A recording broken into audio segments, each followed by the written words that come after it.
Rap music video models were typically voiceless since the beginning of rappers' use of video vixens. They were usually seen as just submissive figures and objects in videos. That was until one model gave the world a look into the not-so-glamorous life of a hip-hop video girl. Karrine Steffans became known as the Whistleblower for the secrets of popular hip-hop figures in the 2000s when she published a controversial book about her experience as a video vixen and her alleged relationships with famous rappers. But was her true motive to warn aspiring models about the exploitation and price that comes with Hollywood? Or was it really to expose the industry's most elite players, including rappers and athletes? This is the untold truth about Karrine Steffans and where she is today. But I think I found in my own life is that my sensuality plays a very big part in everything that I do. It gets me into doors. It makes people want to interview me, and and it makes it a lot. I think easier for me. It makes it a lot easier for me because honestly, I don't have to work as hard to get what I want initially, you know. She's vindictive. She's whack. Karrine is nuts. The lady is a tramp. I was called everything in the book.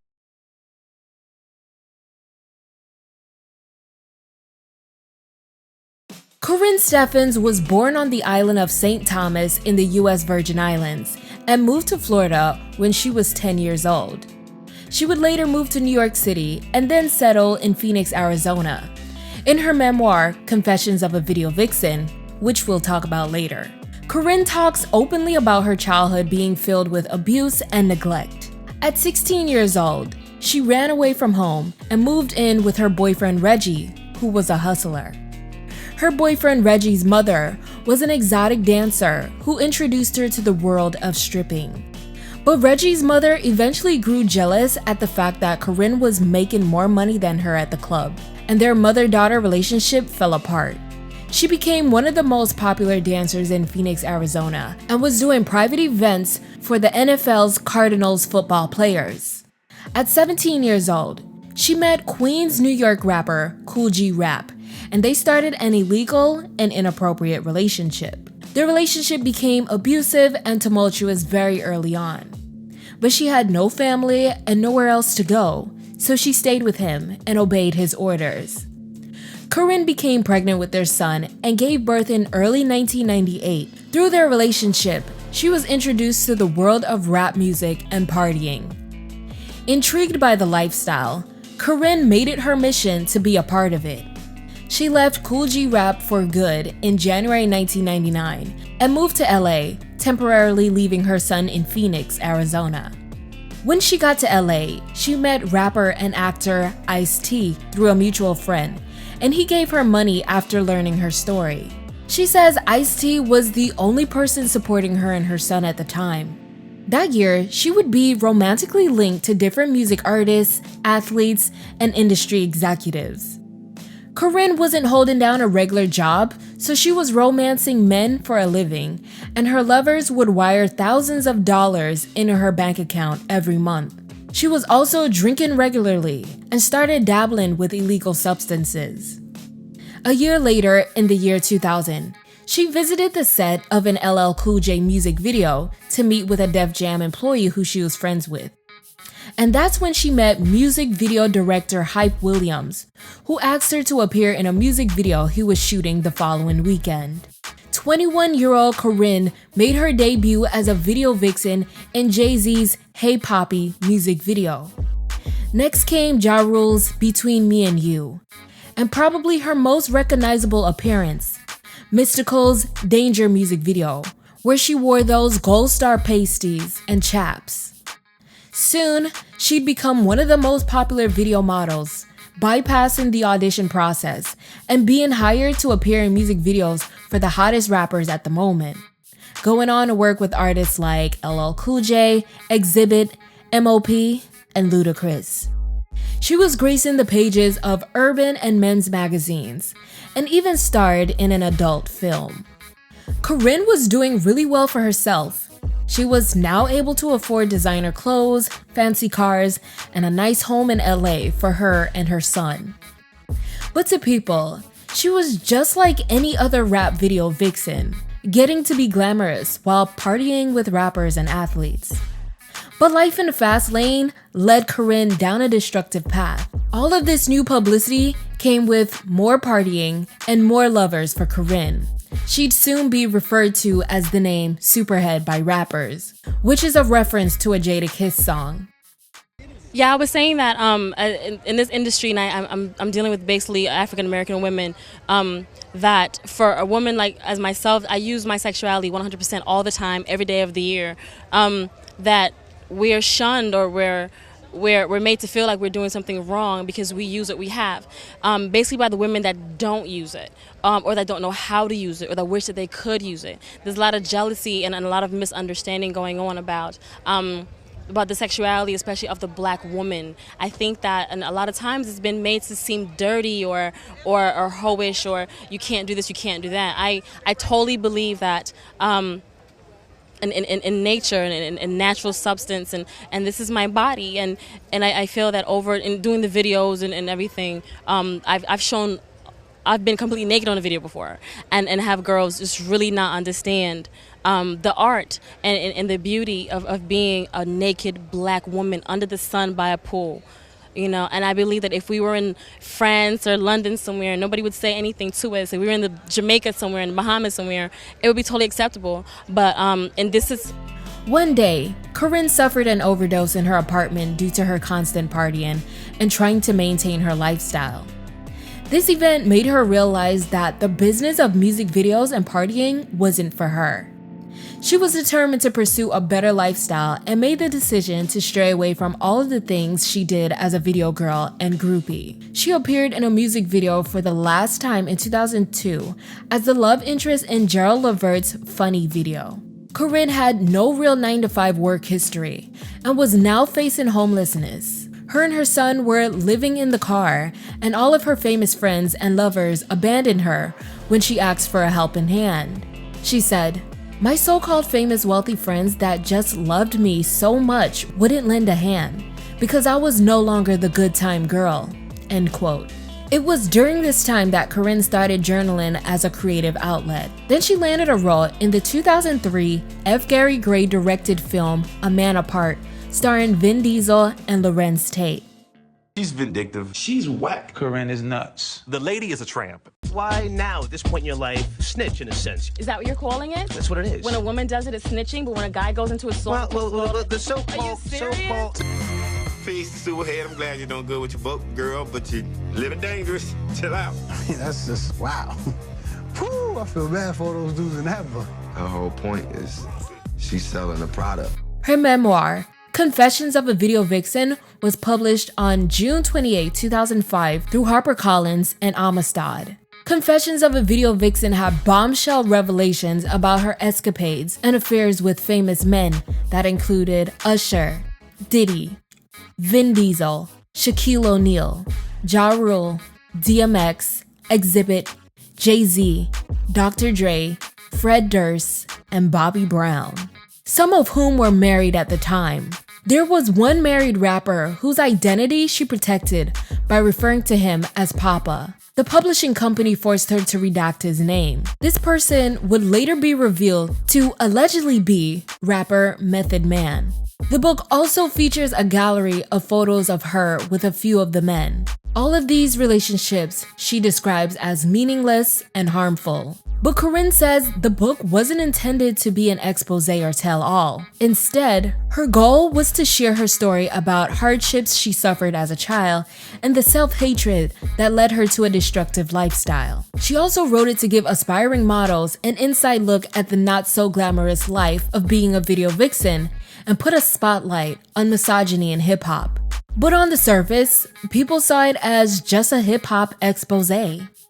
It had many people talking and many famous men eager to know whether or not they were mentioned in the book. That year, most of the men mentioned in Confessions declined to comment on the allegations, but one person who did speak out was singer and husband of Whitney Houston at the time, Bobby Brown.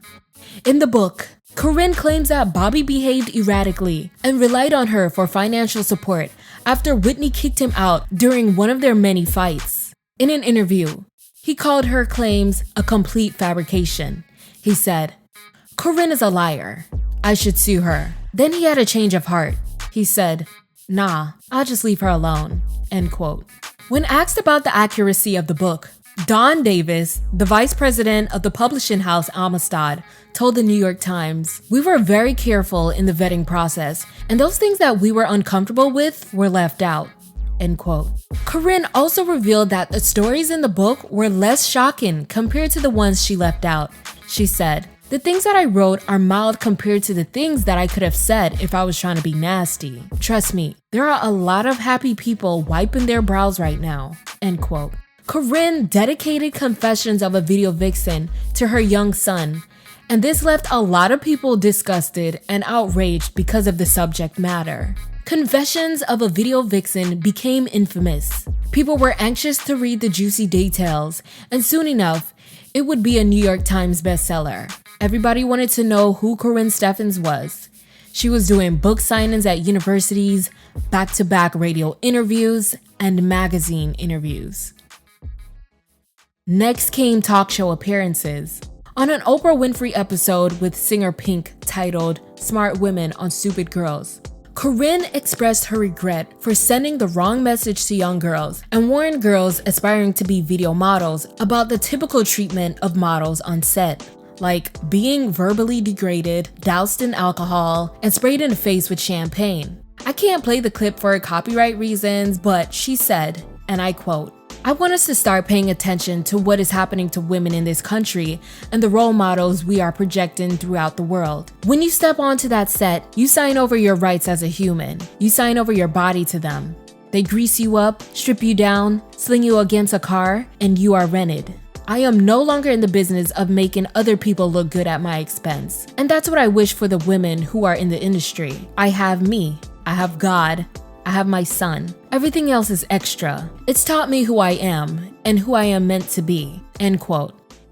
I don't know, Karrine, you have angered a lot of folks and a lot of folks' wives. I think a lot of people are uncomfortable, but the things that I left out are way bigger than the things that I put in. But you keep running from stuff. Like, I wasn't even gonna get at you like that. You know what I mean? But you got problems. You can't keep running. Why now, at this point in your life, snitch in a sense? Is that what you're calling it? That's what it is. When a woman does it, it's snitching, but when a guy goes into a song, Well, the Are you serious? At this point, Karrine was already used to being shamed by the public about her past and her memoir, but her interview with Tyra Banks left her stunned and speechless when Tyra launched some personal attacks against her.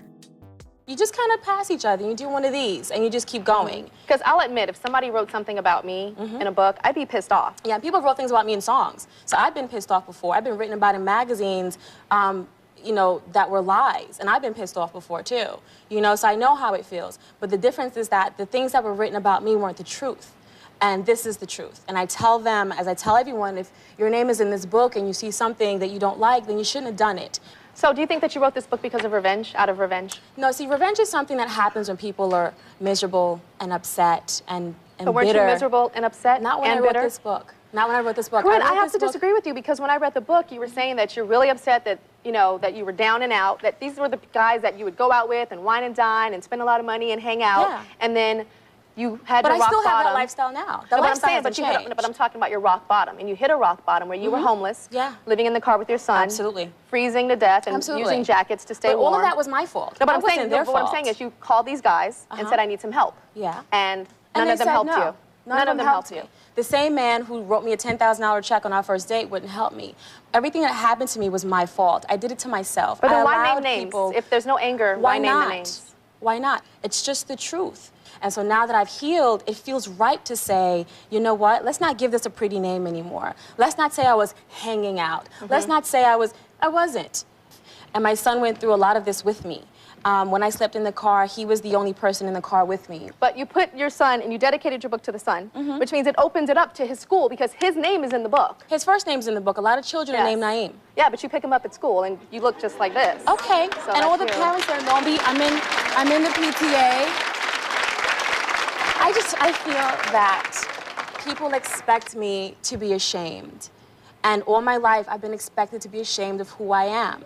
And I'm not. And I think that it bothers a lot of people that I'm not ashamed. And a lot of us spend our lives being ashamed of who we are and what we've done and are afraid to share that with our children. It doesn't bother me that you're not ashamed. I admire the fact that you're not ashamed. I think what bothers me is that I think you are a very smart woman, you're very articulate, and I think you do know exactly what you did. And you knew that naming names would be the thing that makes the press, because you were attracted to that. You're attracted to names, you're attracted to celebrity, and I think you do understand that naming these names means that, you know, this is going to get attention. Okay. And I want you to be honest and sit here and be honest with me. Well, you know what? I just wrote the book, and my publisher made that decision. Initially, the book had no names in it, and there are a lot of things that have been taken out. But the publisher can only make the decision of what you agree with. The publisher made the decision, and I agreed with it because I felt that it was the truth, and it was actual. I didn't hide anything in that book. You just said you hid a lot. Well, I mean, of all the things that were written, I didn't hide names and places and dates to protect people. This isn't a book about protection. It's a book about honesty and confessions, both on my side and hopefully on theirs. How mad were you at those rappers that didn't support you during your time? Not mad at all, because I went back to them. I knew that if I wasn't the party girl anymore, then they wouldn't take care of me. Karrine Steffans, thank you for being here, and thank you for being honest. You're dying inside, aren't you? I haven't been the hardest on you. I've seen your interviews, and there have been people that are super duper duper hard on you. This was actually a walk in the park. Maybe I just wasn't in the mood for it today. I'm moody. You're moody? Yeah. Well, you came on, and hopefully you're on a better step to get your life in the right direction. Absolutely. We'll be right back. In an interview with book critic Cam Williams, she said, "There are a few things that tend to infuriate me. One is ignorance, because I have become accustomed to speaking to very intelligent people like Gore Vidal and Al Franken on a regular basis since dating Bill Maher. Therefore, when I'm in an interview with someone who is not intelligent but flat out ignorant, idiotic and stupid, or just an ass, it really gives me a headache. Anyone in that position, in an interviewer's position, to do it well, should always remain objective. That's part of the job. When someone talks to me, and they're personally attacking me because there's someone in the book that she's been with because of the people that she slept with that we have in common. When you're making me seem like the bad one, like only I've slept around, like only I've dated famous men, then I find it necessary to say what you've done. We should just be honest." End quote. When asked about her decision to kiss and tell, she replied, "It was easy for me to write about it because I'm so far removed from that character. The person I was in the book was a character. She's not even who I am today. People who know me recognize a definite difference in my poise and in my personality because I've grown." End quote. But Karrine's career as an author was only just beginning. Her books, The Vixen Diaries and The Vixen Manual, How to Find, Seduce, and Keep the Man You Want, all made the New York Times bestsellers list. In the books, she revealed other relationships she had with famous men. Over the next few years, she would be romantically linked to men like Mike Tyson, Jamie Foxx, Bill Maher, who she was dating at the time of the release of Confessions, Lil Wayne, who she claims impregnated her while she was married to another man. She dated actor and dancer Columbus Short, which ended in the messiest way possible. She was married to Family Matters star Darius McCrary for 2 years, but that was another tumultuous relationship that resulted in a restraining order against him. She dated power star Rutini and claimed he abandoned her when his acting career took off, and the list goes on. But it's very clear that even though she left the hip-hop model lifestyle behind, she was still repeatedly finding herself in toxic relationships and messy situations, which may be a result of the lack of love she received as a child. In 2015, Karrine published her latest memoir and final book titled Vindicated: Confessions of a Video Vixen 10 years later, to chronicle everything that had happened in her life after the release of Confessions and share her personal growth. Now a woman in her 40s, Karrine has slowly moved away from the public and isn't on social media these days. She's been telling her story to students on different college campuses and was a guest lecturer at Dillard University in New Orleans as part of the university's acknowledgement of National Domestic Violence Awareness Month. According to her website, she has retired from publishing books. Karrine has a personal development platform called The Gorgeous Girl's Guide and a performance and self-mastery coaching firm. She is now a freelance copywriter and columnist. Karrine goes by a different name now and is currently studying psychology. For the New York Times, Karrine says that the years she spent as a music video vixen taught her to value herself over money and fame. She says, "I think I have sold so much of myself for so little. I never felt pretty or cared for. With these men, I felt glamorous and powerful, and I did feel loved. I wasn't going to get better unless I said something and said it out loud." End quote. She also said, and I quote, "We know what happens to little black boys that have no dads. We've heard that. We get it. But no one is really saying that young women who are born without fathers have real serious issues, especially when their mother had no father and the mother has issues. When I talk about it, people are actually listening." End quote. Karrine says she dedicated her book to her son so that he can learn about her experiences and learn the importance of treating all women with respect. Since the infamy of Karrine Steffans and Confessions of a Video Vixen, there's been a number of copycats exposing their affairs with rappers. So after presenting you guys with all of this information, I have to ask again, was her true motive to warn aspiring models about the exploitation and price that comes with Hollywood? Or was it really just to expose the industry's most elite players, including rappers and athletes? Let me know your thoughts in the comments below, and like this video and subscribe to Black Femininity TV for more content.